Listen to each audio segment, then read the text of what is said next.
Hello everyone, and welcome back to our channel. Today, we are journeying back to the dawn of the 17th century to witness the final days of one of history's most iconic monarchs, Queen Elizabeth I. Her death on March 24, 1603, wasn't just the end of a long and glorious reign. It marked the dramatic closing of the entire Tudor dynasty. For 44 years, she had been the heart and soul of England, a formidable queen who had faced down armadas, navigated treacherous political waters, and overseen a golden age of culture.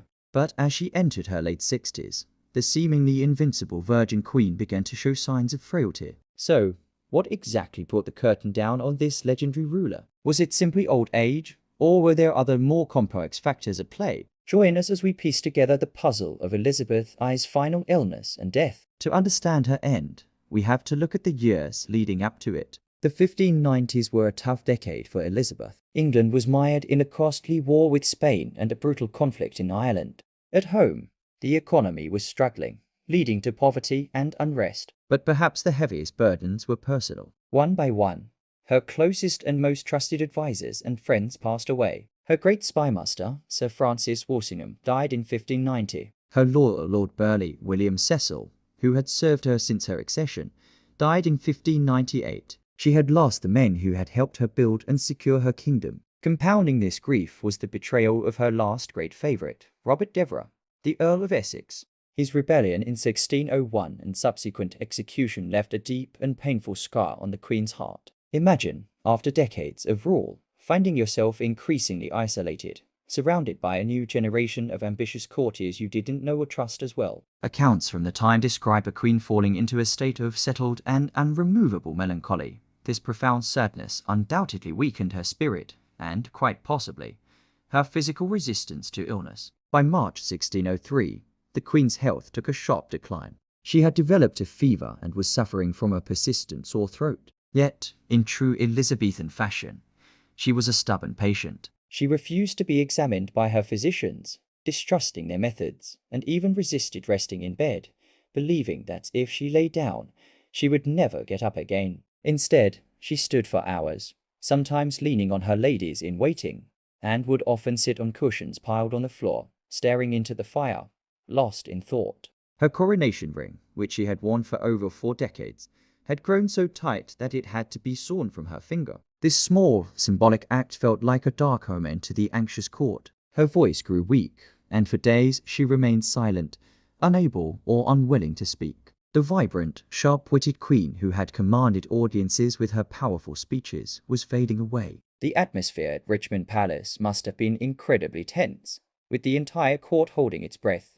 waiting for the inevitable. So, what was the official cause of death? At the time, her physicians concluded that she succumbed to a putrid fever brought on by the melancholy that had gripped her. But modern historians and medical experts have dug a little deeper, trying to diagnose the Queen from a distance for centuries. One of the most compelling theories centers on a rather surprising culprit: her makeup. Elizabeth was famous for her pale porcelain complexion, a look she achieved using a cosmetic called Venetian ceruse. This was a mixture of white lead and vinegar. Yes, you heard that right, lead. For years, she applied this toxic substance directly to her skin. Over time, chronic lead poisoning could have caused a wide range of symptoms, including organ failure, hair loss, cognitive decline, and severe depression. Many of the symptoms described in her final years, the memory loss, the irritability, the physical weakness, align chillingly with the known effects of lead poisoning. It is a tragic irony to think that the very substance she used to project an image of timeless youth and power may have been slowly poisoning her from within. Another prominent theory points to blood poisoning, or sepsis. This could have originated from a number of sources. Some suggest it began with a streptococcal infection, perhaps starting as the sore throat her attendants noted. In an era without antibiotics, a simple throat infection could easily escalate into a life-threatening systemic illness. Others point to a more gruesome possibility related to her teeth. It was well known that Elizabeth had a sweet tooth and, as a result, suffered from terrible dental problems. Her teeth were blackened and decayed. An abscessed tooth could have easily led to a widespread infection that her aging body, already weakened by stress and grief, simply couldn't fight off. This theory is supported by the high fever and rapid decline she experienced, which are classic signs of sepsis. The swelling in her finger could have been a symptom of this systemic infection, a visible sign of the battle raging within her body. Of course, we can't ignore the possibility of cancer. As an older woman who had never had children, Elizabeth was statistically at a higher risk for certain types of cancers, such as ovarian or uterine cancer. This could explain her long-term decline in health and her settled melancholy. A hidden malignancy could have slowly drained her strength over months or even years, culminating in her final, rapid deterioration. Without a modern autopsy, however, this remains purely speculative. And what about heart failure? The stress of a long reign, the constant pressure, the personal losses, it all takes a toll. It's entirely plausible that her heart, after nearly 70 years of beating for England, was simply worn out.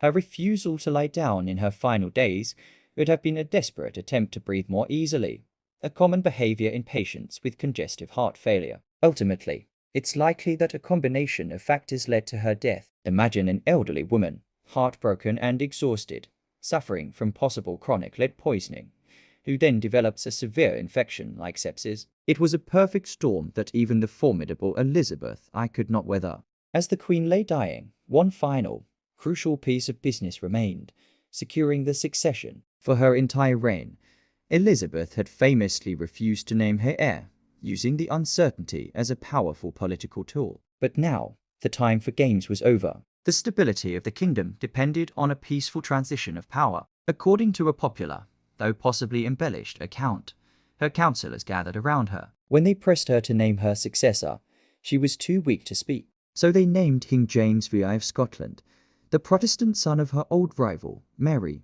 Queen of Scots. Elizabeth, so the story goes, made a circle with her hand above her head, a gesture they interpreted as a sign of a crown, confirming her choice. With that, the future of England was secured. In the early morning hours of March 24, 1603, Queen Elizabeth I died peacefully. The Tudor rose had withered, and the age of the Stuarts was about to begin. Her death was met with an outpouring of public grief.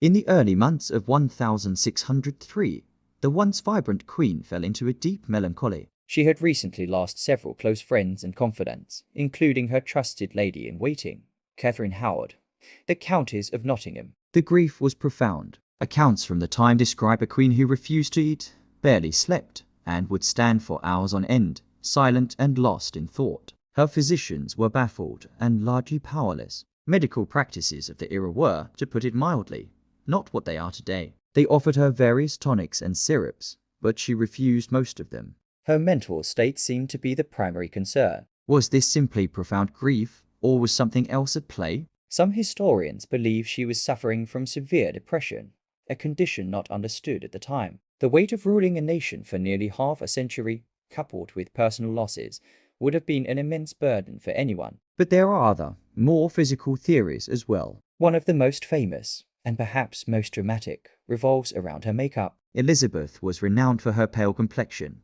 which she achieved using a cosmetic called Venetian ceruse. This was a mixture of white lead and vinegar. Yes, you heard that right, lead. For decades, she applied this toxic substance directly to her skin. Lead is a potent neurotoxin. Chronic exposure can lead to a host of terrifying symptoms: hair loss, skin decay, cognitive decline, memory loss, and eventually, organ failure. Many of the symptoms described in her final days, the mood swings, the refusal to speak, the physical weakness, are consistent with severe lead poisoning. It is a chilling thought that the very thing she used to project an image of ageless power might have been slowly poisoning her from the outside in. Another popular theory points to her teeth. By the end of her life, Elizabeth's teeth were reportedly blackened and decayed, largely due to her love of sugary treats, which were a new and expensive luxury at the time. Poor dental hygiene could easily lead to a systemic infection, such as blood poisoning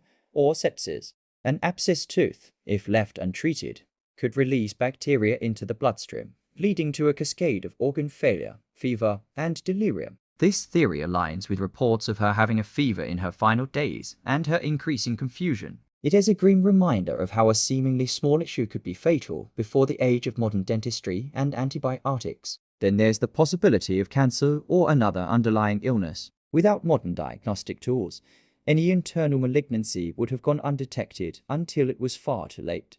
A slow-growing cancer could explain her gradual decline in health over the years and the more acute symptoms at the end. Some have also suggested pneumonia or influenza, as she passed away at the end of winter, a common time for such respiratory illnesses to be fatal, especially for the elderly and weakened. This brings us to the most frustrating part of this historical puzzle.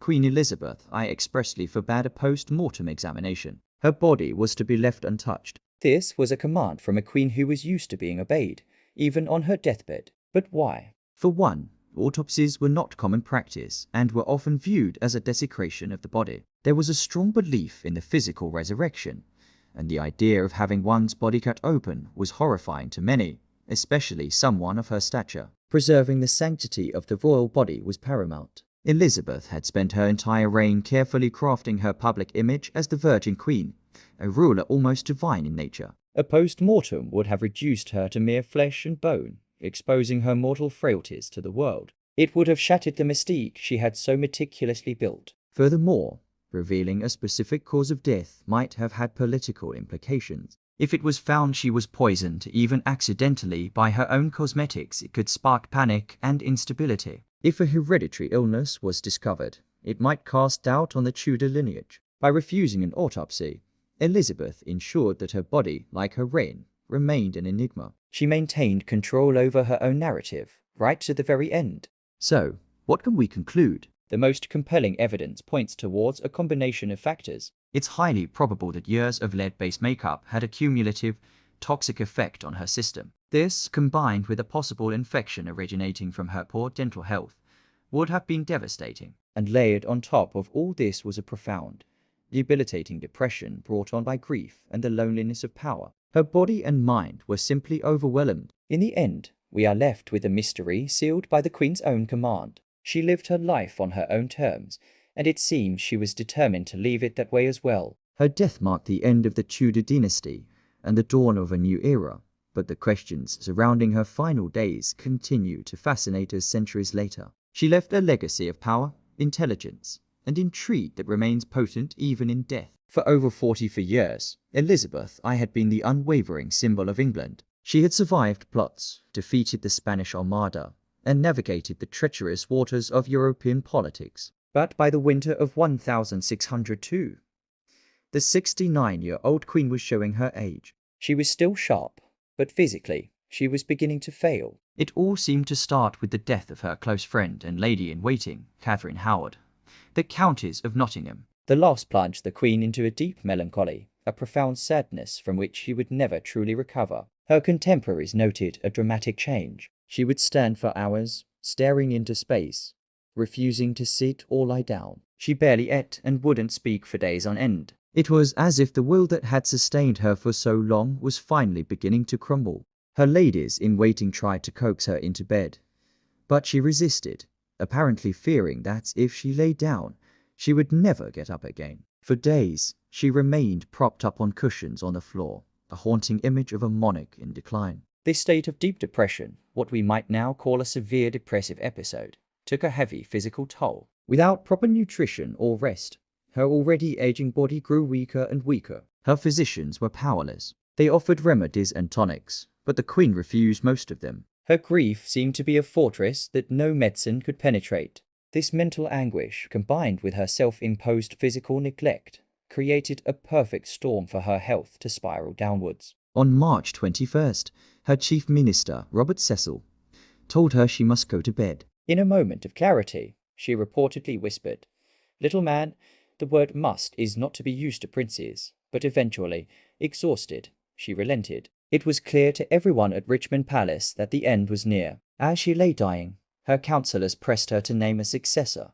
Elizabeth, ever the master of ambiguity, is said to have made a circle around her head with her hand, indicating that a king, specifically her cousin James VI of Scotland, should succeed her. In the early hours of March 24th, Queen Elizabeth I passed away. The Tudor flame was extinguished, but this is where our mystery truly begins. What was the exact cause of death? Her physicians, including her trusted doctor, John Dee, had their theories. Some believed it was simply old age and profound grief. Others pointed to a possible infection. One intriguing theory revolves around her teeth. Elizabeth was known for her sweet tooth, and in her later years, Her dental health was notoriously poor. She suffered from frequent toothaches and had lost many teeth. It's plausible that an abscess or a severe dental infection could have led to sepsis or blood poisoning. In an age before antibiotics, a simple infection could easily become fatal, especially in someone already weakened by age and depression. An infection spreading through the bloodstream would cause fever, weakness, and eventual organ failure symptoms that align with some accounts of her final days. Another, more famous theory points to her iconic makeup. For decades, Elizabeth had used a cosmetic called Venetian Ceruse to achieve her famously pale complexion. It was a lead-based makeup that was, quite literally, poison. Long-term use of Venetian Ceruse could lead to lead poisoning, which has a host of nasty symptoms: hair loss, skin deterioration, cognitive decline, and ultimately, organ failure. Many of Elizabeth's reported ailments in her later years, including memory loss and irritability, could be linked to chronic lead exposure. Could it be that her quest for a youthful, powerful image ultimately contributed to her demise? It's a grimly ironic possibility. Some historians have also suggested cancer. A hidden, slow-growing cancer could have been present for years, gradually weakening her system until her final depressive episode pushed her over the edge. Without modern diagnostic tools, there would have been no way to know for sure. This theory accounts for her general decline in health over a longer period. So, we have several compelling possibilities: blood poisoning from a dental abscess, chronic lead poisoning from her makeup, a form of cancer, or simply a body and spirit broken by old age and grief. How could we solve this puzzle? The answer would normally lie in a post-mortem examination. An autopsy could have revealed signs of infection, organ damage from lead, or a tumor. It could have given us a definitive answer. But here's the twist.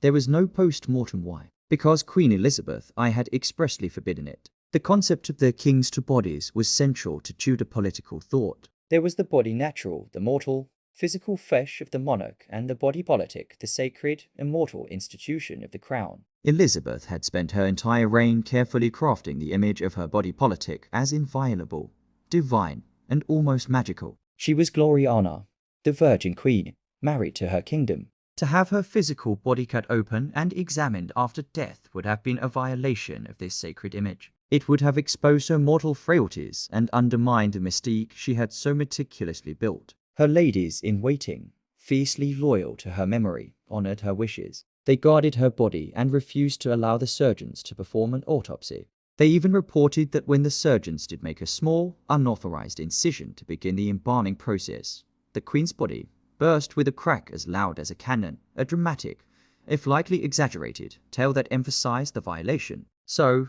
the Queen's refusal to be autopsied, a final act of protecting her carefully constructed image, is the very reason her death remains a historical mystery. She took her secrets with her to the grave, leaving us with tantalizing clues but no definitive answers. Was it a broken heart, a poisoned face, an infected tooth, or something else entirely? Perhaps it was a combination of all these things. What we do know is that her final act was consistent with her entire life.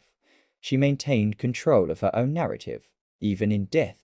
It's March 1603. England is on edge. The Queen, now nearly 70, is a shadow of her former self. For decades, she had been a symbol of indomitable strength, but now a deep melancholy has taken hold. It all started a few months earlier, with the death of her close friend and lady-in-waiting, Catherine Howard, the Countess of Nottingham. The loss plunged Elizabeth into a profound grief from which she would never truly recover. Contemporary accounts describe a queen who refused to rest. For days on end, she stood, leaning on her attendants, convinced that if she lay down, she would never rise again. She refused food, dismissed her doctors, and fell into long periods of silence, staring into space for hours. Her counsellors, including the ever-pragmatic Robert Cecil, were desperate. The succession was at stake, and the Queen was fading before their eyes. What was happening to the powerful monarch? Was this simply old age and grief, or was something more sinister at play? Let's examine the symptoms.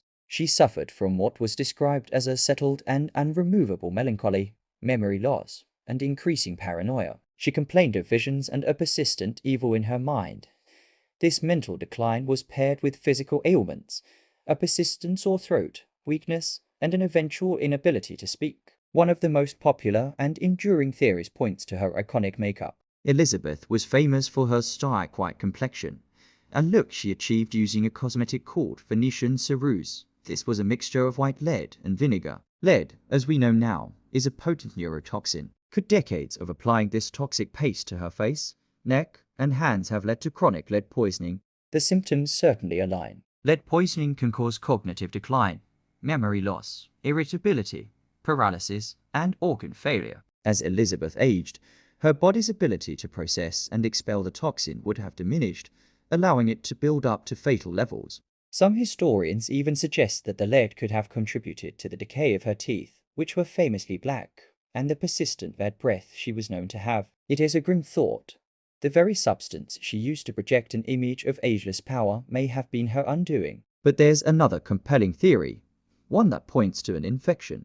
Some medical historians suggest that Elizabeth may have developed a streptococcal infection, perhaps starting as a form of tonsillitis or strep throat. This would explain her sore throat and refusal to eat, as swallowing would have been agonizing. If left untreated, a severe streptococcal infection can lead to dangerous complications. It could have developed into an abscess in her throat, making it impossible to speak or breathe. More terrifyingly, the bacteria could have entered her bloodstream, causing sepsis, a life-threatening condition where the body's response to infection damages its own tissues and organs. Sepsis can lead to rapid mental confusion, organ failure, and ultimately death. This theory neatly explains the rapid physical and mental deterioration she experienced in her final days. Then there is the possibility of cancer. At 69, Elizabeth was well past the average life expectancy for the Tudor period. An undiagnosed cancer, perhaps of the lymph nodes or throat, could have metastasized, leading to her profound weakness, loss of appetite, and eventual organ failure. Without modern diagnostic tools, any internal malignancy would have been invisible to her physicians, its symptoms simply attributed to the frailties of old age. We also can't discount the psychological element. The weight of the crown was immense. For 45 years, she had navigated political intrigue, threats of assassination, and the pressure to marry and produce an heir. The execution of her cousin Mary, Queen of Scots, and more recently, her former favourite, the Earl of Essex, weighed heavily on her conscience. It's said that in her final days, she was haunted by their ghosts. The death of the Countess of Nottingham was likely the final blow, a personal loss so deep it shattered her will to live. This wasn't just sadness. It was a profound clinical depression, what her contemporaries called melancholy. In an era with no understanding of mental health, this deep despair could have easily manifested physically, leading her to stop eating and caring for herself, a condition modern medicine might term psychogenic death. So what do the final moments tell us? On March 24, 1603, Elizabeth finally allowed her attendants to lay her down on a pile of cushions on the floor. Her counsellors gathered, pressing her to name a successor. Unable to speak, she made a sign, a circle around her head, indicating a crown. When they mentioned James VI of Scotland, the son of her old rival Mary, she supposedly touched her head, a silent signal of assent. A few hours later, between 2 and 3 in the morning, Queen Elizabeth died peacefully. The mystery remains because no autopsy was ever performed. It was considered unthinkable to desecrate the body of a monarch. All we have are the conflicting and often dramatic accounts of those who were present, each with their own political agenda. Was it the slow, insidious poison of her own vanity, a sudden, raging infection, a hidden cancer, or a heart simply broken by a lifetime of loss and duty? Perhaps it was a combination of all these factors, a perfect storm of physical ailment and psychological despair. Her lead-weakened body may have been unable to fight off a simple infection, and her grieving mind may have lost the will to try. The death of Elizabeth marked the end of the Tudor dynasty and the dawn of the Stuart age. She left behind a legacy of a golden era, a nation transformed. But her final days serve as a poignant reminder that even the most powerful figures are, in the end, human and vulnerable. The Virgin Queen, who seemed immortal to her people, succumbed to a very mortal end, leaving us with a final fascinating mystery. Let's travel back to 1603. Elizabeth, now nearly 70, was a shadow of her former self. The once vibrant and sharp-witted monarch was gripped by a deep, unshakable melancholy. Her trusted ladies-in-waiting, the people who knew her best, whispered of her profound sadness. She refused to eat, refused to rest, and would stand for hours on end, staring into space, lost in a world of grief. Many of her closest friends and advisors had passed away, leaving her increasingly isolated. The weight of a long and often turbulent reign seemed to finally be crushing her. But was it just grief, or was there something more sinister at play? A physical ailment that was slowly consuming her from the inside out.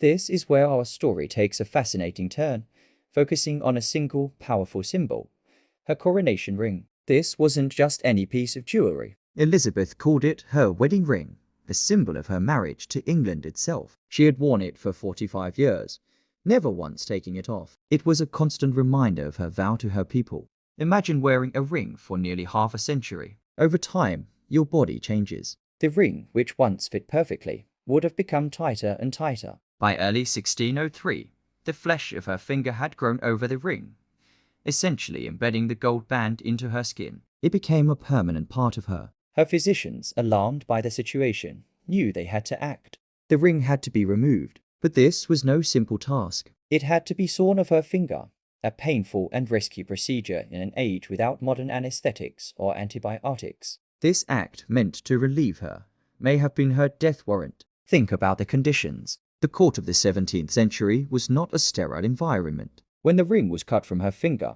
it would have created an open wound. This wound, a gateway for bacteria, was the perfect breeding ground for a deadly infection. We're talking about sepsis, or what they would have called blood poisoning. It's a condition where the body's response to an infection goes into overdrive, leading to tissue damage, organ failure, and ultimately, death. Let's look at the symptoms Elizabeth displayed in her final weeks. They line up disturbingly well with the progression of sepsis. First, there's the extreme fatigue and weakness. Her refusal to lie down, her insistence on standing for hours, could have been a symptom of the physical distress and confusion caused by the infection spreading through her body. Then came the fever and chills, classic signs that the body is fighting a massive internal battle. Her ladies-in-waiting reported she had a persistent heat in her breasts and a dry mouth.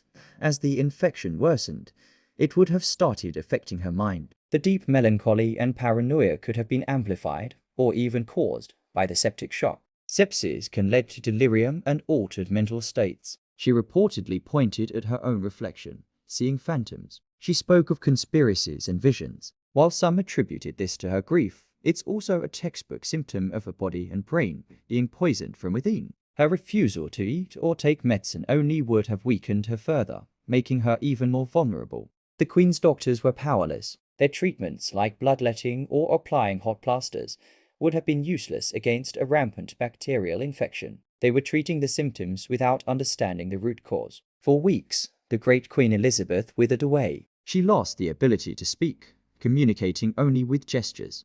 Her throat became so swollen she could barely swallow. This symptom, in particular, points towards a severe systemic infection. It's known as quinsy, a complication where an abscess forms in the throat, and it can be a terrifying and fatal consequence of an infection that has run wild. On March 24, 1603, Queen Elizabeth I, the last Tudor monarch, finally succumbed. She died quietly, surrounded by her grieving court. They attributed her death to a broken heart, a tragic end for a queen who gave everything for her country. But the medical evidence suggests a far more brutal and physical cause. The very symbol of her power, the coronation ring she wore as a testament to her bond with England, likely became the instrument of her demise. The small wound left by its removal was the tiny seed from which a fatal infection grew, slowly and agonizingly shutting down the body of one of history's most powerful women. It's a tragic irony. A monarch who survived countless assassination plots, the Spanish Armada, and decades of political scheming was ultimately brought down by something microscopic and unseen. It wasn't a rival's dagger or a foreign army that ended her reign, but a silent internal invasion of bacteria. Her story is a powerful reminder of how vulnerable even the most powerful people were in a world before modern medicine. Remember the coronation ring. It's a story not just of devotion and power, but of a hidden medical drama that offers the most likely explanation for her mysterious death. The queen who married her country may have been killed by the very symbol of that union. For centuries, the official cause of Elizabeth's death in 1603 has been a subject of debate. While old age and a broken spirit after the loss of close confidants were often cited, modern historians and scientists have pointed to a more sinister culprit lurking in her makeup bag. We're talking about Venetian ceruse, a toxic cocktail of white lead and vinegar. This was the foundation of the Elizabethan era, a thick paste-like cosmetic used to achieve the desirable ghostly white skin, which symbolized wealth and nobility, a sign that you didn't have to toil under the sun. Elizabeth, scarred by a bout of smallpox in her late 20s, became particularly reliant on ceruse to cover the pockmarks and maintain her flawless, ageless image. It was crucial for her public persona, the Virgin Queen, eternally youthful and strong. She would layer this white paint onto her face, creating a mask that was both a political statement and a personal shield. The problem? Lead is a potent neurotoxin. Applying it daily, directly onto the skin, was a recipe for disaster. So, how exactly does lead poisoning work? It's a gradual, insidious process. The lead from the ceruse would have been absorbed through her skin and pores, slowly accumulating in her body over decades. The symptoms of chronic lead poisoning are horrifying, and they eerily match the descriptions of Elizabeth's final years. We're talking about severe abdominal pain, memory loss, irritability, and cognitive decline. Her famous mood swings and bouts of melancholy, often attributed to the pressures of ruling, could very well have been exacerbated by the poison seeping into her system. Imagine the irony. A queen so meticulous about protecting her life from assassins and political plots was unknowingly poisoning herself every single day in the name of beauty and power. Some historical accounts describe her skin turning grey and decaying beneath the thick layers of makeup. It's said that the ceruse ate away at her flesh, creating a vicious cycle where she needed more and more makeup to cover the damage it was causing.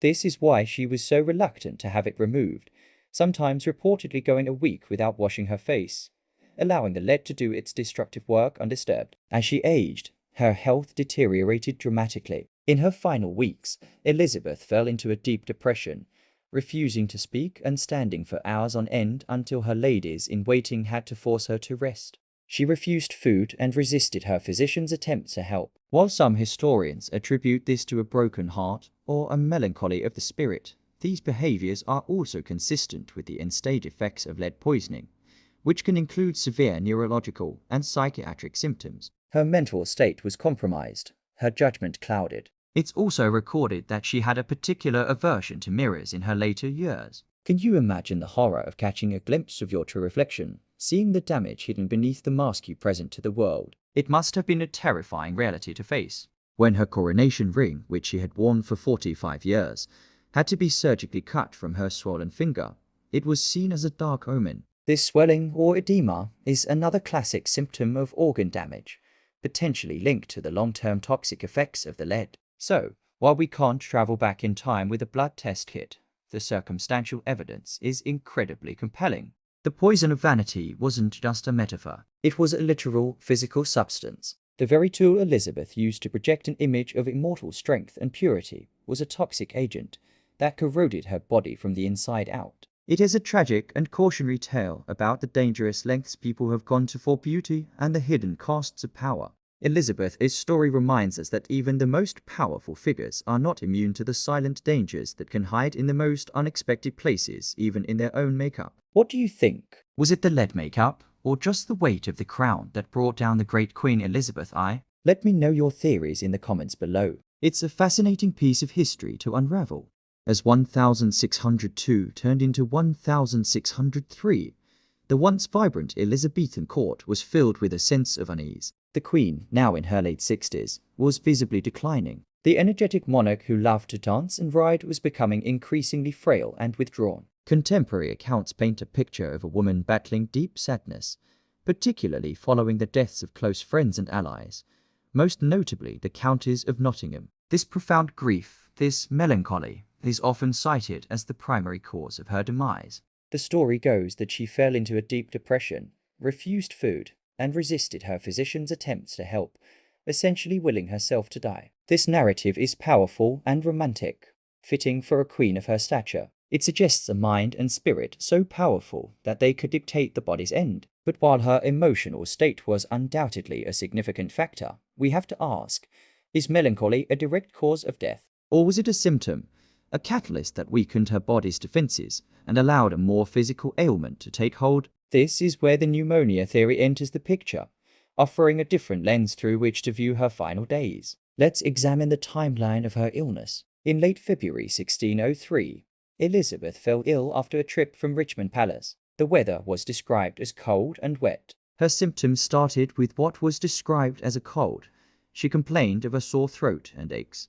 Now, for a healthy young person, a cold is a minor inconvenience. But for an elderly woman, whose immune system was likely compromised by age, stress, and perhaps poor nutrition from her refusal to eat, a simple cold could easily escalate into something far more serious. This is the classic pathway for developing pneumonia. Pneumonia is an infection that inflames the air sacs in one or both lungs. The air sacs may fill with fluid or pus, causing symptoms like a cough with phlegm, fever, chills, and difficulty breathing. When we look at the accounts of Elizabeth's final weeks, her symptoms align disturbingly well with this progression. Her initial cold didn't get better. Instead, her condition worsened. She developed a persistent cough and had difficulty speaking, her voice growing weak and raspy. This points towards significant respiratory distress. The environment of a Tudor palace would have been a perfect breeding ground for such an illness.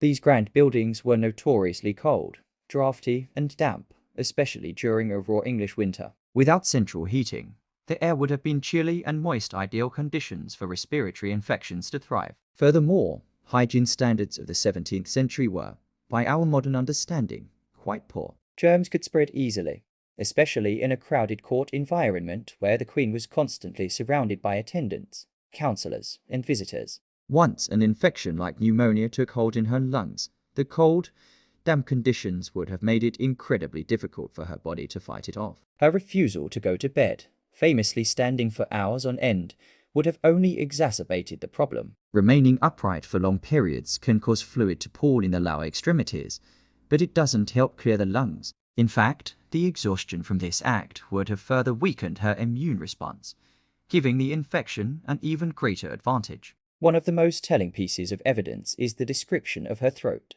Courtiers noted a swelling of the tonsils and a drying on the tongue, while this was interpreted at the time as a sign of her inward heat from melancholy. Modern medicine offers a clearer explanation. A severe throat infection, possibly streptococcal, can be a precursor to pneumonia. It can also cause symptoms like a swollen throat and difficulty swallowing, which would explain her refusal to eat or take medicine. It wasn't just stubbornness. It may have been physically painful for her to do so. The drying on the tongue is a classic sign of dehydration, a common and dangerous complication of any serious illness, especially one accompanied by fever and a refusal to take fluids. Dehydration thickens bronchial secretions, making a cough less effective at clearing the lungs and allowing the pneumonia to worsen. So, the very symptoms attributed to her psychological state can be reinterpreted as clear physical signs of a progressing respiratory infection. Let's consider the physicians at the time. Elizabethan medicine was a world away from what we know today. It was based on the ancient theory of the four humours: blood, phlegm, yellow bile, and black bile. Illness was believed to be caused by an imbalance of these humours. The Queen's melancholy was seen as an excess of black bile. The treatments they proposed, such as bloodletting or purging, were designed to rebalance these humours. For a patient already weakened by infection and dehydration, these treatments would have been disastrous. They would have further depleted her body's strength and ability to fight the disease. It's no wonder Elizabeth resisted her doctors so fiercely. Perhaps her famous intuition told her that their remedies would do more harm than good. Her refusal to let them examine her mouth or take their potions wasn't just a sign of despair. It could have been a last, desperate act of self-preservation, an instinct that the cures being offered were actually poisons to her weakened system. So, how does this all tie together? Let's reconstruct the sequence of events through the lens of the pneumonia theory. In late winter, the elderly, grieving, and stressed Queen catches a common cold. Due to her weakened state, the cold isn't just a nuisance. It develops into a more serious throat and chest infection. This infection is likely bacterial and progresses into pneumonia. The inflammation in her lungs causes a persistent cough and difficulty breathing. The infection in her throat makes it painful to swallow, leading her to refuse food and drink, which in turn causes dehydration and further weakens her. Her profound melancholy isn't the cause of death itself, but the psychological stress that cripples her immune system, making her vulnerable to the initial infection and robbing her of the will to fight it. The cold, damp palace exacerbates her condition, while the well-meaning but misguided physicians offer treatments that would have only hastened her decline. It's a tragic cascade of events where psychological and physical ailments feed into one another, creating a fatal downward spiral. In the end, after weeks of decline, Elizabeth finally allowed herself to be placed in bed. She fell into a deep sleep, a state from which she would never awaken. She passed away peacefully in the early hours of March 24, 1603. The official cause was melancholy, a narrative that suited the romantic image of a queen dying of a broken heart for her kingdom and her lost friends. But the pneumonia theory offers a more grounded, scientific explanation that aligns perfectly with the described symptoms, the environmental conditions, and the tragic limitations of 17th century medicine. It doesn't diminish the tragedy or the queen's suffering. Instead, it paints a more complete and poignant picture of her final days, not just a monarch succumbing to sorrow, but an elderly woman battling a severe physical illness without the tools of modern medicine, her legendary strength finally overwhelmed. What do you think? Does the pneumonia theory seem plausible to you? Or do you believe her death was truly a matter of a broken spirit? The truth is, without a modern autopsy, we can never be 100% certain. But by examining the historical accounts through a medical lens, we get a much richer and more complex understanding of how this incredible chapter of history came to a close. The story of Elizabeth's death is a powerful reminder of the fragility of life, even for the most powerful among us.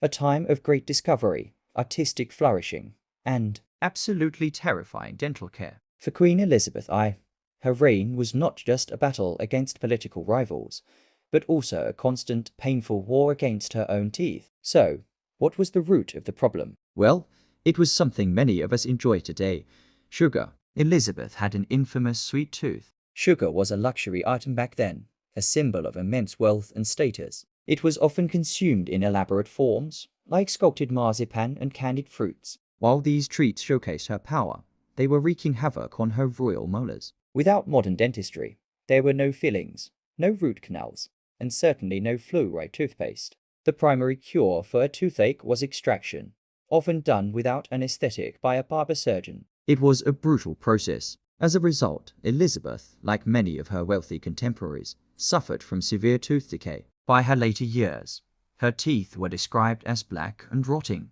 Foreign ambassadors and courtiers often commented on it in their private letters.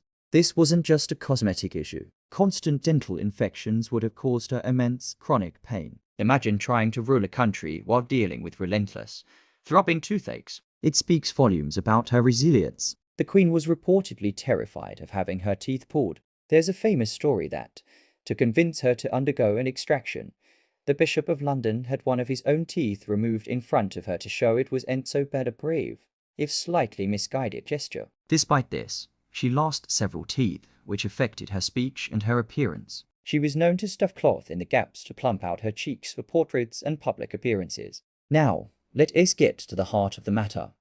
Could this poor dental health have caused her death in 1603? The official cause of death was never recorded, but many historians believe a cascading series of health failures was to blame, and it may have all started in her mouth. Chronic dental abscesses are serious business. A persistent infection in the jaw can easily spread to other parts of the body. This is a condition known as sepsis or blood poisoning. The bacteria from a tooth infection can enter the bloodstream and travel to vital organs, including the heart and brain. In Elizabeth's final weeks, she fell into a deep melancholy, refused to eat, and would stand for hours on end, refusing to go to bed. While some attribute this to grief and political exhaustion, it's also consistent with the delirium and organ failure associated with severe systemic infection. Think about it.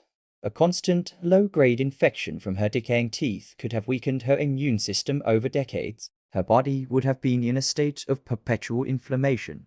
When a final, more aggressive infection took hold, her already compromised system might not have been able to fight it off. Some theories suggest the infection could have led to Ludovica's angina, a severe infection of the floor of the mouth that can rapidly block the airway.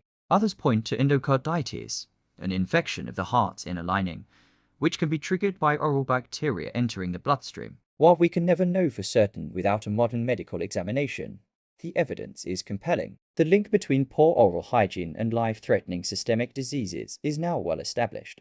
For Elizabeth I, Her love of sugar and the primitive state of 16th century dentistry created a perfect storm. The very symbol of her wealth may have become the source of her fatal decline. So, the next time you see a portrait of the powerful Virgin Queen, remember the hidden struggle she faced every day. Her story is a stark reminder of how something as seemingly small as a toothache could fell even the mightiest of monarchs. It gives us a whole new appreciation for our modern toothbrushes and dentists, doesn't it? What do you think? Could a toothache have brought down the Tudor dynasty? Let me know your theories in the comments below. It's a fascinating piece of medical history to puzzle over. Thank you so much for joining me on this historical deep dive. If you enjoyed this video, please give it a thumbs up, and don't forget to subscribe and hit that notification bell so you don't miss our next exploration into the past. We'll see you in the next video.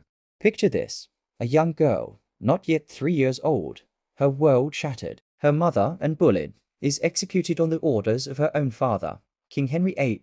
In an instant, she is stripped of her title, declared illegitimate, and banished from the royal court. This isn't a fairy tale. This is the brutal beginning of the life of Elizabeth I. From that day forward, Elizabeth learned a harsh lesson. In the Tudor court, love was a luxury, and trust was a commodity rarer than gold. She was a pawn in the political games of powerful men, a constant reminder of a marriage the king wanted to erase. Imagine the loneliness, growing up under the shadow of suspicion, where every friendly face could mask a spy, and every word could be a trap. She found solace not in people, but in books, becoming a formidable scholar, her mind a fortress no one could breach. Her teenage years were no easier. After her father's death, she was sent to live with her stepmother, Catherine Parr. But even there, danger lurked. She faced inappropriate advances from Catherine's new husband, Thomas Seymour, a scandal that nearly cost her everything.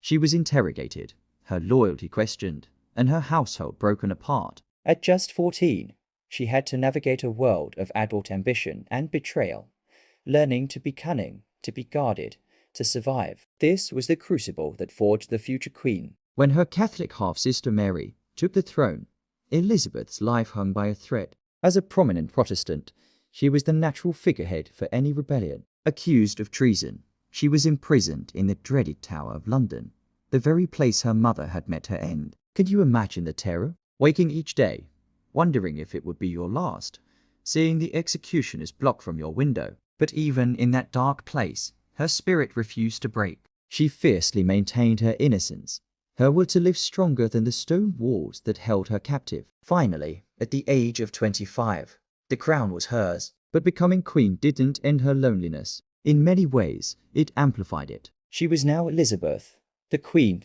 a symbol, an institution. She famously declared she was married to England. This wasn't just a clever political statement. It was a deeply personal sacrifice. Every suitor, from the King of Spain to the Duke of Anjou, came with a political agenda that threatened her country's independence and her own authority. One man did capture her heart, Robert Dudley, her childhood friend. Their love was real, a passionate, lifelong bond. But he was married, and even after his wife's suspicious death, marrying him would have created a scandal that could have torn her kingdom apart. She had to choose her personal happiness or the stability of her nation. She chose her people, a decision that must have carved a permanent void in her heart. She kept Dudley close as her advisor and friend, but the dream of a life with him was a ghost that haunted her reign. As queen, she was surrounded by a court of advisors, nobles and servants, yet she was utterly alone at the top. Every decision, from going to war with Spain to handling religious strife, rested on her shoulders. She had no equal, no one who could truly understand the immense pressure she was under. She used her intelligence and wit as both a shield and a weapon, playing factions against each other, keeping everyone off balance. Her famous Virgin Queen persona was a masterful piece of political theatre, turning her unmarried status, perceived weakness into a source of immense power and devotion. She became a mother to her nation, but she had no family of her own to lean on. Think about the sheer strength it took. Decades of ruling, of navigating assassination plots, rebellions, and the constant threat of invasion. The victory over the Spanish Armada in 1588 was her finest hour, a testament to her courage and her ability to inspire a nation. Standing before her troops, she proclaimed, "I have the body of a weak and feeble woman, but I have the heart and stomach of a king." In that moment, she wasn't just a queen. She was the embodiment of England's defiance and will to survive, mirroring her own life story. As she grew older, the losses mounted. One by one, her trusted friends and advisors, including her beloved Dudley, passed away. The vibrant court of her youth was replaced by new, ambitious faces she didn't know or trust as well. The portraits from her later years show a woman laden with jewels and elaborate gowns, a mask of majesty hiding the weary, lonely soul beneath. She had survived, she had triumphed, but the cost was immeasurable. Elizabeth I's story is more than just a history lesson. It's a profound human drama about resilience. It's about a woman who was dealt the worst possible hand at birth, and through sheer force of will, intellect, and courage, turned it into one of the most successful reigns in history. She endured unimaginable loss and profound loneliness, yet she never faltered in her duty. She found her purpose not in personal love, but in the love of her people and her country. Her legacy is a powerful reminder that even in the darkest of times, the will to live, to fight, and to build something that lasts can triumph over any adversity. By 1602, Elizabeth was approaching her 70th birthday. For the time, this was an extraordinary age. She had outlived rivals, friends, and foes, steering her kingdom through religious turmoil, the threat of the Spanish Armada, and countless court intrigues.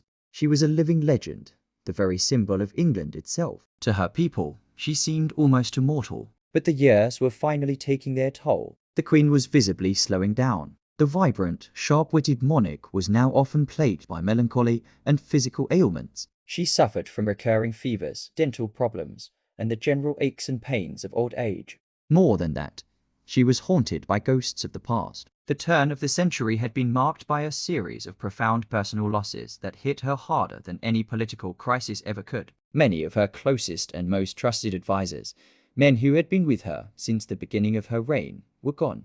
William Cecil, Lord Burleigh, her steadfast chief minister for 40 years, had died in 1598. His death left a gaping void in her government and in her heart. But the loss that truly seemed to break her spirit was the execution of Robert Devereux, the second Earl of Essex, in 1601. Essex had been her last great favourite, a charismatic, ambitious, and dangerously reckless young man. She had doted on him, but his pride led him to stage a foolish and failed rebellion. Signing his death warrant was one of the hardest acts of her reign. It's said that she was never quite the same afterward. She had lost the man she had loved like a son, and the grief settled upon her like a permanent shadow. The winter of 1602 to 1603 was particularly harsh, and the Queen's health took a sharp downturn. In March 1603, she fell gravely ill at Richmond Palace. Her ladies-in-waiting and physicians were deeply concerned. She developed a persistent fever and a sore throat, and she refused both food and medicine. It was as if, after a lifetime of fighting, she had finally lost the will to live. This is where the story takes a truly dramatic turn. For days, the Queen of England refused to go to bed. Literally. She stood, propped up by her ladies, for hours on end, sometimes leaning against cushions piled on the floor. Her counsellors, led by Robert Cecil, the son of her old adviser, pleaded with her to rest. But she resisted, perhaps fearing that if she lay down, she would never get up again. There was also a superstition at the time that monarchs should die in their beds, and Elizabeth, ever defiant, may have been making one last stand against fate itself. Her silence was as stubborn as her posture. She barely spoke. When Robert Cecil dared to tell her that she must go to bed, she reportedly snapped back. Is must a word to be used to princes? Even in her final days, the old fire was still there. But it was fading fast. For 4 days, she stood, until her body finally gave out, and her ladies gently lowered her onto the cushions. During this time, her mind seemed to drift. She kept her finger in her mouth, a sign of deep distress, and her eyes were often fixed on some unseen point in the room. The court held its breath. The question of succession, which Elizabeth had masterfully avoided for decades, was now terrifyingly urgent. She had no children. Who would rule England? Archbishop Whitgift and Robert Cecil approached her. They needed a sign, a confirmation. They named the King of France, and she remained still. They named the King of Scotland, James Fier, the son of her old rival, Mary, Queen of Scots. Accounts differ on what happened next. Some say she made a clear gesture, a circle around her head with her hand, indicating a crown. Others say she simply whispered his name. Whatever the exact sign, her councillors took it as her final will. The Tudor dynasty would end, and the Stuart dynasty would begin.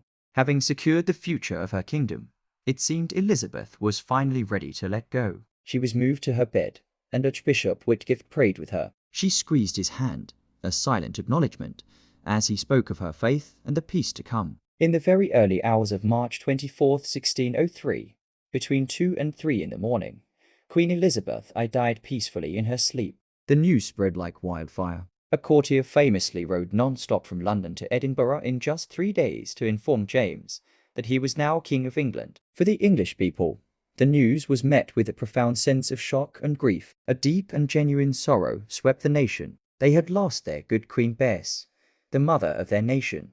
Her funeral procession was a massive public spectacle, with thousands lining the streets of London to watch her coffin pass, weeping openly. As one contemporary observer wrote, "The world seemed to be at an end.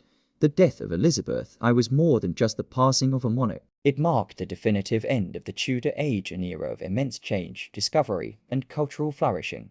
She had inherited a weak and divided kingdom and left behind a strong, confident, and globally respected nation. She had proven that a woman could rule as effectively, if not more so, than any king. Her final days, marked by silent grief, stubborn defiance, and a deep-seated melancholy, revealed the human woman behind the powerful myth. She was a queen who had sacrificed personal happiness for her public duty, and in the end, the weight of a lifetime of rule and loss proved too much to bear. Her death was a quiet, somber end to a dazzling and magnificent reign. Queen Elizabeth I. For nearly 45 years, she was Gloriana, the Virgin Queen, a figure of immense power and intellect who steered England through a golden age. But as March 1603 unfolded, this seemingly invincible queen began a rapid and mysterious decline, plunging her court into a state of panic and desperation. What really happened in those final weeks? Let's uncover the story of the desperate, and sometimes bizarre, efforts made by doctors and courtiers to save their dying queen. By early 1603, the 69-year-old Elizabeth was showing signs of deep weariness. She was grieving the loss of close friends, like her trusted lady-in-waiting, Catherine Howard, the Countess of Nottingham. The weight of decades of rule, constant political maneuvering, and the ever-present threat of plots and assassination attempts had taken their toll. She withdrew into a state of what her contemporaries call settled and unremovable melancholy. This wasn't just sadness. It was a profound, deep-seated depression that seemed to drain the life from her. She refused food, ignored her counsel, and spent hours sitting in silence, staring into space. Her ladies-in-waiting would try to coax her with sweet words and delicacies, but the queen who once had a legendary appetite now turned away from everything. The vibrant court, once filled with music and dancing, fell into a hushed, anxious quiet. The queen's silence was deafening, and it terrified everyone. As her physical condition worsened, her trusted doctors were called in. But medicine in the Elizabethan era was a world away from what we know today. It was a blend of ancient Greek theories, herbal remedies, and what we might consider pure superstition. The primary medical theory of the day was based on the 4 humours: blood, phlegm, yellow bile, and black bile. Illness was believed to be caused by an imbalance of these humours. So, for Elizabeth's melancholy, her doctors, led by the respected physician Dr. John Caius, would have likely diagnosed an excess of black bile. Their treatments were aimed at rebalancing this. They might have prescribed cordials, warm, spiced drinks meant to cheer the heart and lift the spirits. These would contain ingredients like gold leaf, pearl powder, and various herbs, all believed to have restorative properties. They also would have controlled her diet, recommending light, easily digestible foods like chicken broth, believing that heavy foods could worsen the melancholic state. But the queen was not a cooperative patient. In fact, she was notoriously distrustful of doctors. Throughout her life, she had avoided their treatments whenever possible, preferring to let nature take its course. Now, in her final days, this distrust became an outright refusal. She waved away their potions and rejected their advice. When they suggested she move from her drafty spot on the floor, where she had taken to sitting on cushions, to her bed, she adamantly refused. For days, she remained there, propped up on pillows, refusing to lie down. Why? The courtiers whispered that she had a premonition. She believed that if she went to bed, she would never get up again. Her stubbornness was a hallmark of her reign, but now it was actively hindering any chance of recovery. The doctors were powerless, their hands tied by the iron will of their monarch, even as she faded before their eyes. As the Queen's condition deteriorated, the atmosphere in Richmond Palace grew thick with desperation. The Privy Council, her group of key advisers led by the shrewd Sir Robert Cecil, was in a state of high alert. Their primary concern was ensuring a smooth and peaceful succession. There was James VI of Scotland, the son of Elizabeth's old rival, Mary, Queen of Scots. For years, secret correspondence had been flowing between Cecil and James, paving the way for his accession. But without Elizabeth's official nomination, the transfer of power could be contested, potentially plunging England into civil war. The stability of the entire kingdom rested on getting the dying queen to speak. They needed her to name her successor. So, they began to pressure her. They knelt beside her, begging her to name the person who would wear her crown. Accounts differ on her response. Some say she made a sign, a circle with her hand above her head to indicate a crown, and motioned towards Scotland when James's name was mentioned. Others claim she simply whispered, "I will have no rascal to succeed me," leaving her intentions ambiguous. The council was left to interpret her gestures, desperately hoping they had understood her correctly. The courtiers, meanwhile, turned to more mystical solutions. This was an age where science, magic, and religion were deeply intertwined. The Queen's own court had a famous astrologer and alchemist, John Dee, though he was away at the time.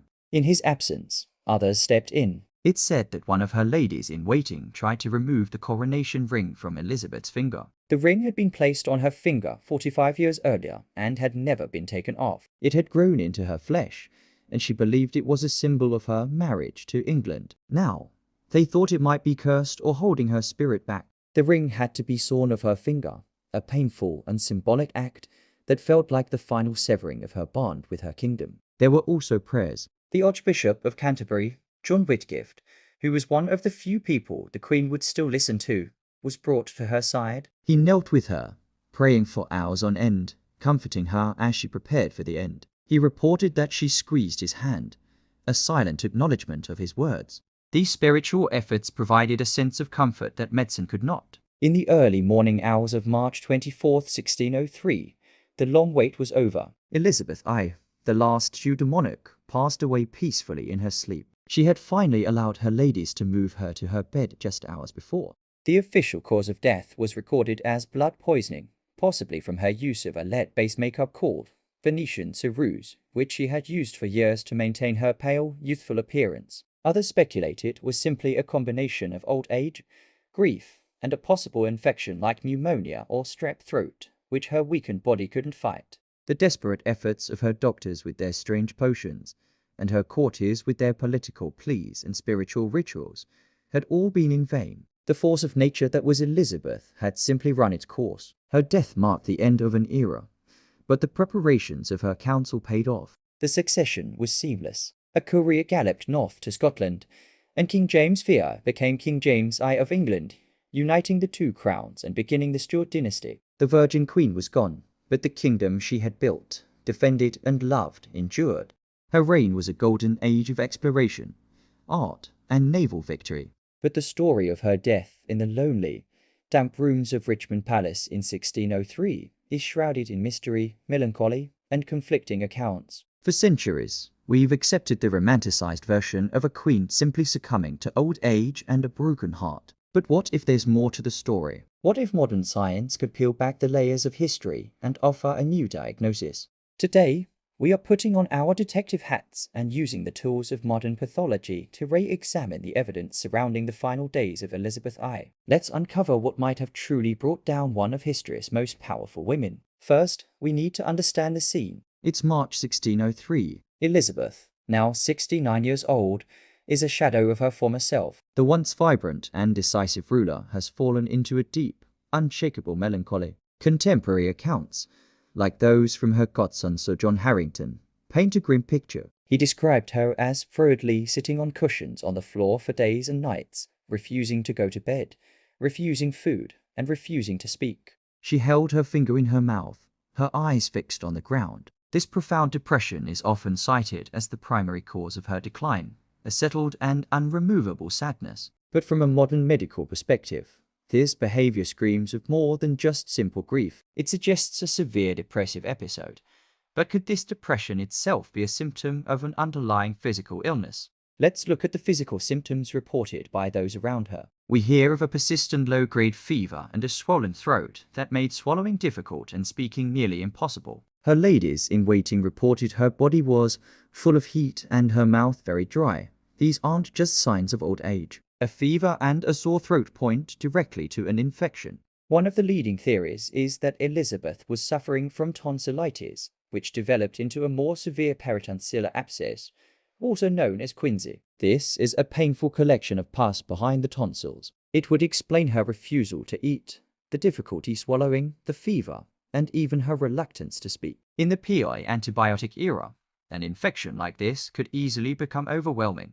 But here's where it gets even more interesting. We have to consider what was happening to her body on a systemic level. A severe, untreated infection like quinsy can lead to sepsis, a life-threatening condition where the body's response to infection damages its own tissues and organs. The symptoms of sepsis include fever, confusion, difficulty breathing, and a rapid heart rate. Elizabeth's deep melancholy, her refusal to communicate, and her general unresponsiveness could have been signs of septic encephalopathy, a state of altered mental function caused by the body's overwhelming inflammatory response. Her so-called melancholy might not have been purely psychological. It could have been her brain being directly affected by a raging infection. Now, let's talk about the cosmetics. Elizabeth I was famous for her stark white makeup, a concoction known as Venetian ceruse. It was a mixture of white lead and vinegar. She used it for decades to cover smallpox scars and project an image of ageless purity. But we now know that lead is a potent neurotoxin. Chronic, long-term lead poisoning from applying this directly to her skin could have caused a host of problems. Symptoms include cognitive decline, memory loss, irritability, and depression. Could her final depression have been exacerbated, or even caused, by decades of slowly poisoning herself with her own makeup? Furthermore, lead poisoning weakens the immune system, making a person more susceptible to infections. So, the lead may have weakened her defenses, allowing a simple throat infection to spiral out of control and become a fatal case of sepsis. It's a tragic, interconnected web of possibilities. There's another piece of the puzzle: her teeth. It was well known that Elizabeth had a sweet tooth, and as a result, her teeth were in terrible condition, black and decayed. Poor dental hygiene can lead to chronic infections in the mouth, like dental abscesses. A dental abscess could have easily been the original source of the infection that spread to her throat and then into her bloodstream, triggering sepsis. Some accounts even mention a swelling of the glands in her throat, which could be her lymph nodes fighting a powerful infection originating from her mouth or tonsils. The refusal to let doctors examine her, a hallmark of her final days, meant that any of these treatable conditions were left to fester. So let's reconstruct the final days based on this modern pathological perspective. Elizabeth, her body weakened by age and potentially chronic lead poisoning, develops a severe infection, likely originating from her decaying teeth or her tonsils. This infection escalates, causing a high fever and a painful abscess in her throat. As the infection enters her bloodstream, she develops sepsis. The systemic inflammation affects her brain, plunging her into a state of septic encephalopathy, which presents as the deep and responsive melancholy that her courtiers witnessed. She refuses food and water, not out of pure stubbornness, but because swallowing is agonizing and her mental state is severely compromised. Her body, unable to fight the overwhelming infection, begins to shut down. On March 24, 1603, her systems finally fail. It wasn't a queen dying of a broken heart or old age. It was likely a cascade of medical failures, a preventable infection, exacerbated by a compromised immune system from possible lead poisoning, leading to fatal sepsis. The tragic irony is that the very tools she used to maintain her powerful image, the lead makeup for her ageless face, and the sugary treats of a monarch's table, may have ultimately contributed to her demise. It is a powerful reminder that behind the grand tapestry of history lie very human stories of pain, illness, and vulnerability. The story of Elizabeth's death becomes less of a romantic tragedy and more of a cautionary medical tale, one that modern science has allowed us to finally read. The vibrant, sharp-witted ruler who had faced down the Spanish Armada was now frail, melancholic, and deeply withdrawn. The previous years had been hard. She had outlived her friends, her trusted advisors, and even her rivals. The execution of her once favoured Earl of Essex in 1601 had hit her particularly hard, casting a long shadow over her final years. Friends noted she was succumbing to a settled and unremovable sadness. This profound melancholy seemed to be the real catalyst for her decline. She refused to see doctors, complaining that she knew her own constitution better than any physician. She began to eat less and less, and her energy faded. Her ladies in waiting would try to tempt her with delicious broths and sweets, but she would wave them away. It was as if she had lost the will to live, a heartbreaking state for a monarch who had fought so fiercely for her life and her crown. One of the most peculiar details of her final weeks is her refusal to go to bed. For days on end, Elizabeth stood, leaning on her attendants, or sat propped up on cushions on the floor. She seemed to be in a waking trance, staring into space for hours. Some believed she feared that if she lay down, she would never get up again. Others whispered that she was haunted, seeing visions of her own frail body in a light of fire. Was this a symptom of her physical illness, or a manifestation of her deep-seated grief and depression? This strange behavior fueled rumors at court and across London. Had the Queen been cursed? Was she being slowly poisoned? The political stakes were incredibly high. Elizabeth had famously never named an heir. While it was widely assumed that James VI of Scotland, the son of her executed cousin Mary, Queen of Scots, would succeed her, nothing was certain. Any hint of foul play or instability could have plunged the kingdom into civil war. The silence from the palace was deafening, and a nation held its breath. The most popular and enduring theory about her death is related to her iconic white makeup. For decades, Elizabeth used a cosmetic called Venetian ceruse to achieve her famously pale complexion. This was a mixture of white lead and vinegar. We now know that lead is a highly toxic substance that can be absorbed through the skin. Over years of use, it can cause hair loss, skin deterioration, and severe cognitive and organ damage. Many of her later symptoms, her irritability, memory loss, and eventual physical collapse, are consistent with chronic lead poisoning. It's a tragic irony, isn't it? The very mask she used to project an image of ageless power and purity may have been what was slowly killing her from within. Her blackened teeth, a result of her love for sugar, were another visible sign of her declining health. She would try to hide them, but they were a stark reminder that even a queen was not immune to the ravages of time and, perhaps, her own vanity. As she weakened, her counsellors grew desperate. Her chief minister, Robert Cecil, practically begged her to name her successor. According to one dramatic account, when he insisted she must go to bed, she retorted, "The word must is not to be used to princes." Even at the end, her fiery spirit flashed. But finally, exhausted and unable to speak, she made a sign. When asked if James of Scotland was to be her heir, she supposedly drew a circle around her head with her hand, signifying a crown.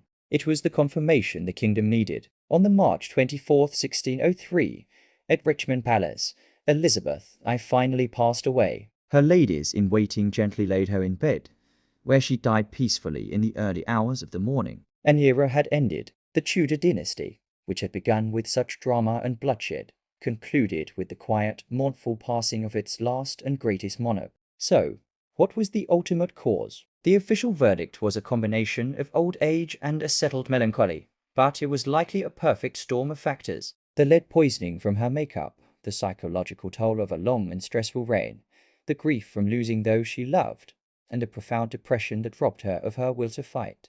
There was no single assassin, no secret poisoner, but rather a slow, creeping accumulation of physical and emotional burdens. The legacy of Elizabeth's death is as complex as her life. Her passing ushered in the Stuart dynasty and the union of the English and Scottish crowns, a pivotal moment in British history. But the mystery surrounding her final days reminds us of the human woman behind the imperial mask. A queen who ruled with iron will, but who ultimately succumbed to the universal grief and frailty that touches us all. Her death wasn't a grand, operatic finale, but a quiet, somber fading away, leaving behind a legacy that continues to fascinate us more than 400 years later. What do you think? Was it the lead, her broken heart, or something else entirely? Let me know your theories down in the comments. Thanks so much for joining me on this journey into the past. If you enjoyed this video, please give it a thumbs up and consider subscribing for more historical mysteries. We'll see you next time.